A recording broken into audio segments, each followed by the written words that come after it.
आज हम बनाएंगे चावल। चावल भी इस तरह बनाएंगे कि जैसे कि हम सोचते हैं कि कुछ खाने के लिए नहीं है, तो बच्चे भी आने वाले हैं, तो ये थोड़े से चावल बनाएंगे। मेरे पास 1 कप चावल है, मैंने 1 गाजर ले ली, उसको कद्दूकस कर लिया, एक छोटी सी प्याज, इसको भी चाप कर लिया। तो आइए बनाना शुरू करते हैं। पैन मैंने ऊपर रख दिया, अब इसमें तेल डालेंगे। तेल गर्म हो गया, एक छोटी प्याज चाप कर ली, लंबाई में नहीं, चाप कर ली।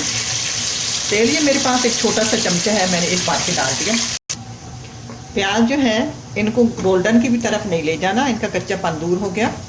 अब ये गोल्डन की तरफ जा रहे हैं। अब इसमें डाल देंगे गाजर। अब डालेंगे टीस्पून काली मिर्च पाउडर और जायके के हिसाब से नमक डालेंगे। फ्राई करेंगे थोड़ा। अब पानी डालेंगे, देंगे चावल के हिसाब से। मेरे पास चावल है 1 कप, मैं पानी डालूंगी 2.5 कप, क्योंकि मेरे चावल जो हैं वो पानी ज़्यादा लेते हैं। हर बंदा अपने चावलों के बारे में उसको पता होता है कि कितने मेरा चावल पानी लेते हैं। हम चावलों के हिसाब से पानी डालेंगे। पानी डाल दिया, ढक देते हैं, जोश आने का इंतज़ार करते हैं, साथ चावल धो लेते हैं। पानी को जोश आ गया, चावल धो लिए हैं, डाल देते हैं।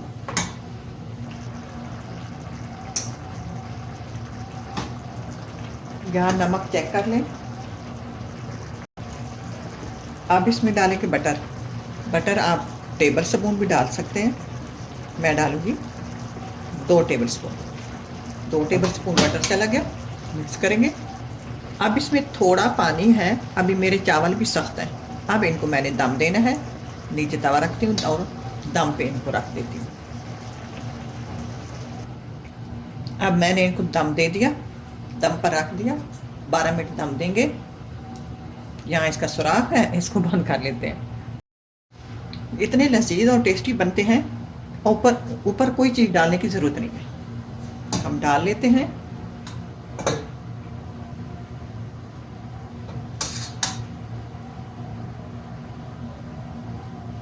गाजर, 1 गाजर 1 कप चावल। ये ले ट्राई करना, अल्लाह करे आपको पसंद आए। इसी के साथ इजाज़त चाहूँगी। अल्लाह।